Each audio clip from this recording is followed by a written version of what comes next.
Every day when doing everyday things, you may think that you're completely safe, but there may just be an individual that's following you and has sinister intentions. These are just a few of the situations that you may fall victim to if you don't keep an eye out. Here are a few situations where people were almost kidnapped. Number 1. Hey guys, please stop trying to guess my location. About 60% of GameStops are located near Walmart and a strip mall/plaza. I will not be replying to messages or comments such as, "Are you from blank?" or "Do you know blank who works at a GameStop near a Walmart?" I'm being flooded with messages of the sort regardless of where I live. This stuff happens all over, so be safe. I've never posted on Reddit before, but I figured this post fit here quite nicely, so I made an account after lurking all these months. This story takes place only about 9 months ago or so, and it still works me up. I've worked at a GameStop for about 4 years, and in multiple places, some sketchier than others. I'm a key holder there, and I often close the store, so I'm normally out around 10. The last 2 years, I've been at a rather nice GameStop in a better area, so I discarded my old habits that I'd accumulated over the years for my own safety. I'm about 5'3" and pretty small. I know that I'm a target for unsavory things. Anyway, it was about 10, and I just closed the store with the other employee. I don't have a car, so I had to wait for my ride, which was not out of the ordinary. She was running a little bit more late than usual. Whoever I close with always offers to wait with me until my ride shows up, but I always assure them that they can leave and that it's fine. The GameStop I work in is in a decent-sized strip mall/plaza, with many other stores including a Walmart that's a little bit more than a quarter mile up the parking lots. Most stores close a little sooner than us, so we were typically the last ones out anyway. The associate that I closed with walked across the lot and got to his car, got in and waited about 5 minutes, and then left and waved on his way by me. As he did so, I noticed another car further back in the lot. It was the only car left, and I just assumed that it was someone else getting out late. My eyes follow the associate's car all the way to the end of the plaza until he's gone. I check my phone, and my batteries are low, but I can see that it's about 10:10. I was sure that my ride would be there any minute, and that's when I saw the other cars start to move. They must have been sitting there because no one had walked to the car since I left my store. They didn't turn on their headlights, which was odd to me, and started up the gut-wrenching feeling that it was a little weird and that I should leave. But I stayed put for whatever reason. The car drove around the lot and then slows down, near me. At this point, I had my phone out, just in case, and had my messenger bag on my shoulder in case I need to ditch it fast. He pulls up about 15 feet from me, just outside the first handicap spot. The car stops and is still running. It's an old, gross, beat-up 2-door car with rust all over it. The door opens, and no lights come on. But out steps a very large man that was most likely around 6'2". He had brown, messy hair and was brolic but still lanky. His clothes were stained with sweat or grease, and he looked very unwelcoming. He'd casually gotten out of the car, but then he turns around and clicks his seat forward, and immediately, with the door open, starts walking fast towards me. I hadn't even realized it, but I was already on my feet backing away from him. He kept eye contact and made a gesture to come back. Basically from there, I turned around and booked it to the Walmart parking lot. The sketchy guy got in his car and pulled around and started driving towards me. I do not know him. The store's been closed for over an hour and it's dark and the lot is empty. There is no reason to be approached like this. He still has his headlights off, which absolutely terrifies me because I can hear him, but it's still very dark and my heart is pounding in my ears, and I can't tell if he's right behind me or if he'd left. I peek back and he's still slowly driving toward me. At this point, I'm certain that I'm about to be shoved into a car and sold into human trafficking or something. And I'm in absolute panic, but all I can do is run. The Walmart is still so far away, and I was sure he would probably try to actually make an effort to get me in the car by then. I felt like he drove slowly beside me to tease me and scare me. But then I saw a big truck at the end of the Walmart parking lot with about 5 people around it. and there was another car with her hood up. Somebody was jump starting a car. I halted to the left in their direction since they were closer, and as soon as I felt I was in earshot, I started screaming for them to help and that a car was chasing me. The group looked shocked, and for all I know, they could have been sketchy too, but I had to take that chance. A man and a woman ran toward me and met up with me, and I was pretty nervous and shaken up, and winded, and I could hardly talk. But I looked back and saw the taillights of the car driving away.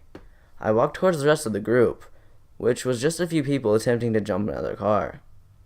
I told them that a big guy was following me, and that I felt very unsafe. They offered to call the cops, but I was unable to see his place, and really just wanted to be home. They offered to give me a ride to the Walmart, which I politely declined under the circumstances. The two women of the group and one man were kind enough to walk me into the Walmart and even waited with me for my ride to arrive. I thanked them and went home. After that, I requested to open for about a week so that I wouldn't be at the store after dark. The next day I told my boss the time that it had happened, and we both watched the DVR in the back. It was incredibly uncomfortable to watch, but we forwarded it to the local police. The police didn't end up finding much, but they now keep a squad car patrolling the plaza from 9 to 11. I don't take chances anymore. I wait inside the store until my ride calls and is in sight. I was bothered for a little while, even though I feel I was lucky. I always feel like that type of thing only happened in the city or in unsafe places, but not to me, not here. I haven't discussed this much since, but it still bothers me. You're really never safe. Edit 1. I reworded the jumping situation. Edit 2. I fixed a few typos. I cannot release the DVR footage. I'm sorry, I know you guys would love it, but it's not something that I'm authorized to do. I would be fired instantly, and everything is on camera, so there's no way to obtain the footage without repercussions. Number 2. Now guys, before I start this, I just want to say that the word Caribbean, I say it both ways in different contexts. Like if you're thinking, was correct. Like if you're thinking resorts, I say Caribbean. But then if you're talking about the pirates, I say Caribbean.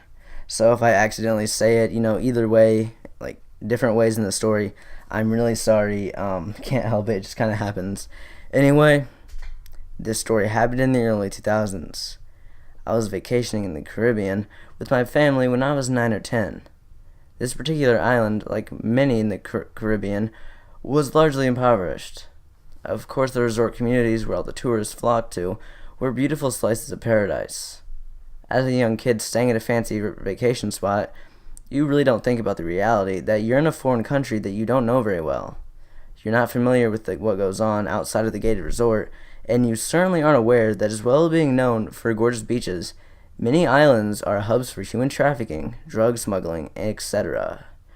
The sheer sketchiness of what I'm about to describe didn't fully hit me until years later when I was in high school and reading about the disappearances of Amy Bradley and Natalie Holloway, who both vanished while on vacation in the Caribbean in the late 1990s, early 2000s.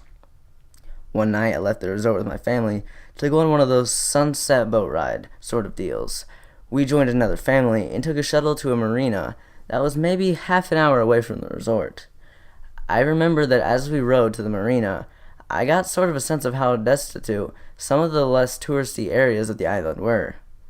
I saw many of the locals living in small, ramshackle huts made out of salvaged metal, and that the landscape was very much barren desert, unlike the lush gardens that were watered daily within the walls of the resort. Anyway, the shuttle dropped us off on the docks, and we went on the boat tour. It was an amazing time. The boat's crew pointed out unique wildlife and told us about the history of the islands.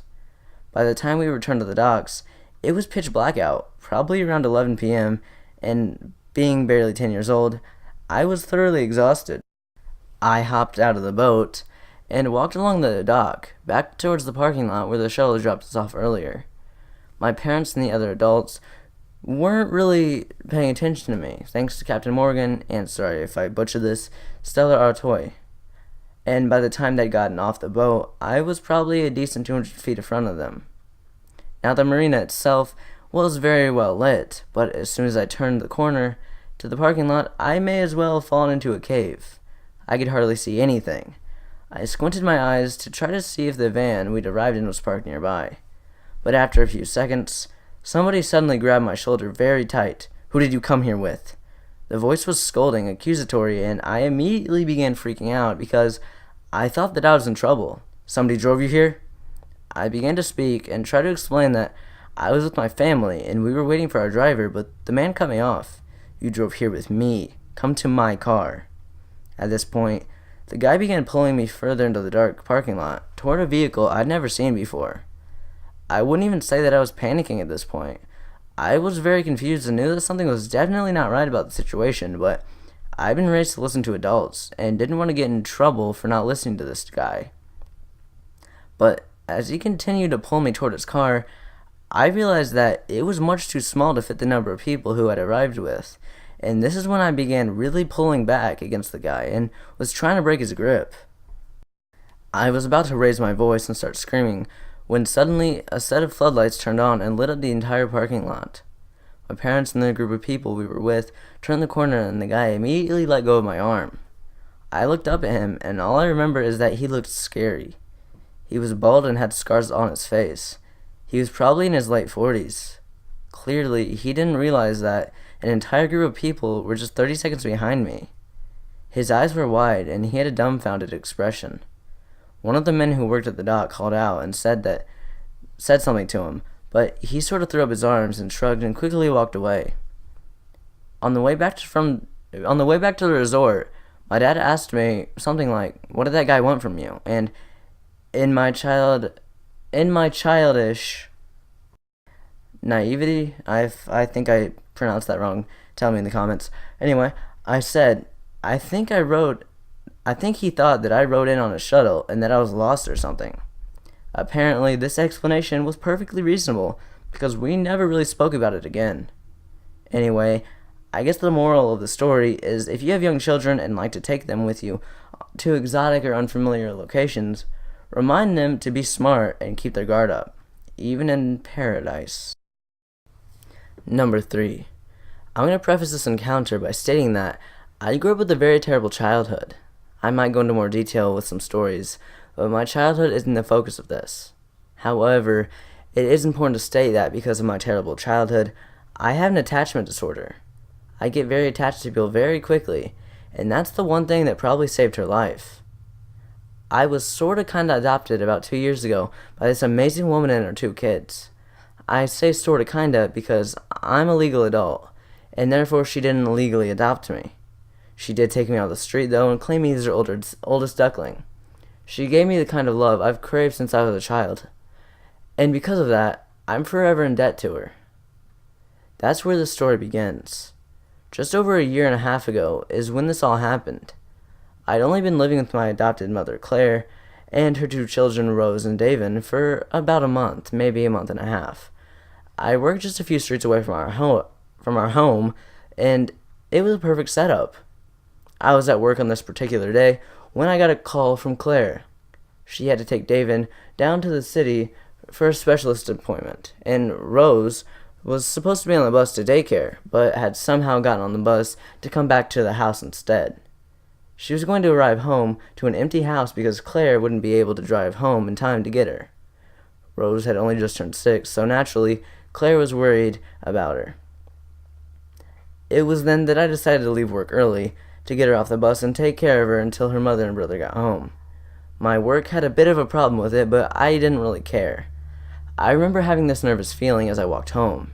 She was practically my little sister, and the idea of her being alone was very upsetting. I managed to make it all the way down to our street and turned into the court. We lived on a dead-end street when the alarm bell set off. I was maybe 20 houses away when I saw her, standing in our yard talking to a man who was just at the curb. I didn't recognize him, but for a fleeting second, I thought he may be one of our neighbors checking in that Rose wasn't alone. That's when I saw her face. She had this subtle look of fear that most people never picked up on. It was a look I'd seen many times whenever she woke up from a nightmare. Just this lost and afraid glance to her eyes, her fingers curled into each other.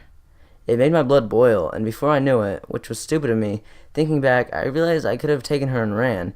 I was yelling, "Hey, leave her alone!" I'll never forget the smile on his face as he turned to me and said, "It's okay, kid. I'm a friend of her mom's." The look in Rosie's eyes told me differently, and I caught out again, my pace quickening. I said leave her alone. This time, his smile dropped, and he almost got annoyed with me as he shouted back at me about her mom sending him to come pick her up. I don't remember his exact words, only that they sent me into a blind rage and that I started screaming, "Get away from my sister!" I kept screaming as loudly as I could as I ran up to Rosie, as quickly as I could, ripping the little girl off the lawn and into my arms, her entire little body trembling as I held her. As soon as I grabbed her, I turned back to yell at him, only to find him back in his car and speeding off. I can't imagine what would have happened if I wouldn't gotten the call from Claire, or if I hadn't been kind of paranoid and took off from work right away. I also can't imagine what was going through the bus driver's head, letting a little girl off the bus without an adult waiting. But I'm really happy that things went the way they did. As I know, we wouldn't be the same without Rosie. As for the guy who tried to kidnap my baby sister off of a front lawn, if I see you again, and you know what happened then, maybe I'll go into more detail next time. But if you ever come near her again, for your own health, let's not meet. Hey guys and gals of L&M. Hope you are all doing well. I'm posting my second story here, more out of confusion and creep factor rather than anything else. I'd like all of you guys' thoughts on this, so feel free to leave them. Anyway, on to the story. This happened just yesterday, so that would be March 27th, 2016. To give some backstory, I recently quit my job at a popular retail store in the United States. The reason I quit was not because of any threats or creepy employee that I know of. It was simply because of school and volunteer work. I wanted to throw that out there in case anyone would suspect it was a former coworker of mine, though I sincerely doubt it was. It is always a possibility, though. Anyway, it was like any other uneventful day, sunny, boring, and the like, so I went to the mall to visit my old coworkers. Now this day at the mall, the parking lot was pretty packed. I ended up having to park quite far back from the store. This didn't bother me, of course, because having worked through the holidays and New Year's at the mall, I was no stranger to traffic. I got out of my car and locked the door and made my way into the store. The visit there was pretty uneventful. Same old hugs and I misuse that we all get from time to time. So I checked out shortly after that. I wasn't sure what I wanted to do with the rest of my day, so I got onto my phone to look up some volunteer jobs as I casually pulled out my keys as I walked through the parking lot. Once I got within earshot of the automatic unlock on my key, I noticed something unusual. There was a mall security officer walking around my car inspecting it.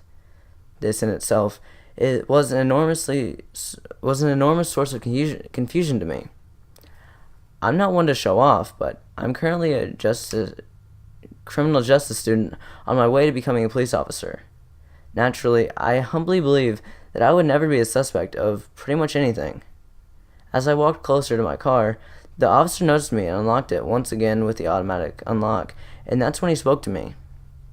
Officer said, "Is this your car?" Me, "Yes." Officer, "Did you have a friend with you?" Me, "No, why?" At this point, the officer went quiet for a moment and turned away. My immediate thoughts are, oh my, what did I do? However, fortunately or unfortunately, it wasn't me who was the suspect in this scenario. The officer looked again towards me and told me that a suspicious-looking man had just gotten out of my car and closed the door once he noticed that the security guard was approaching. Don't laugh, guys, but my first response was, "What?" As I rushed to my car and looked through the windows to see if anything had happened to it. The officer asked me to unlock my car so he could look around as well, which I did. My main concerns were: A, he could have burglarized my car. Fortunately, my car is 100% empty and devoid of anything other than insurance documents.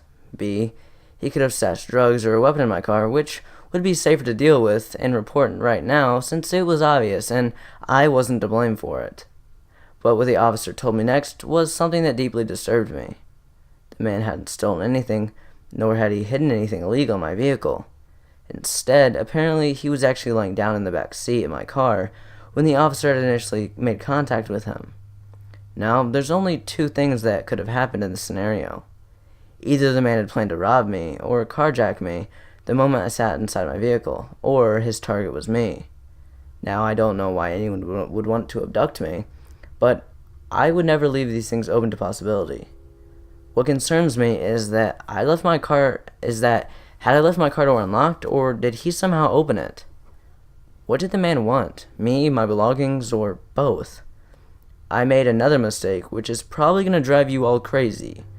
Once I finished thanking the officer for potentially saving my life, my immediate thoughts were that I should have asked for a description of the suspect. I really regret not doing so, but I was pretty distraught at the time, and I ended up not even going to volunteer and just driving home. Anyway, guys, what do you think would have happened? Would you all have done something differently? Any advice? Thanks for hearing me out, though, guys. Don't forget that these things always happen when we least expect it. Fortunately, I got lucky this time, but taking extra precautions for your own protection is something that we all need to keep in mind. Hey guys, I hope you enjoyed the video. I know it's a lot shorter than True Scary Stories 10 and a little bit shorter than True Scary Stories 11, and I'm sorry. I enjoy making the longer videos, but I actually got a cavity filled today, so my mouth kind of hurts. It kind of hurts to talk. I don't think they put enough numbing medicine in, or it wore off. But anyway, yeah, so that's why this video is kind of short. But don't worry, True Scary Stories number 13 should be the normal 25 to 30 minute long video that I'm wanting to do. Now, guys, if you guys want to hear a fun story about how I almost burned my house down yesterday, go to my second channel. The link will be in the description. And if you have any questions for me, leave them in the comments. You have any personal True Scary Stories, send them to me, basementhorrors@gmail.com. And if you have any personal Halloween stories, those are even more important. Or if you want to be in my Halloween collaboration this year, yeah, email me. Because I'm doing a huge collaboration. If you didn't already see the video, there's a video with more details I posted the other day. I'm rambling on. Have a horrific day, you guys. Goodbye.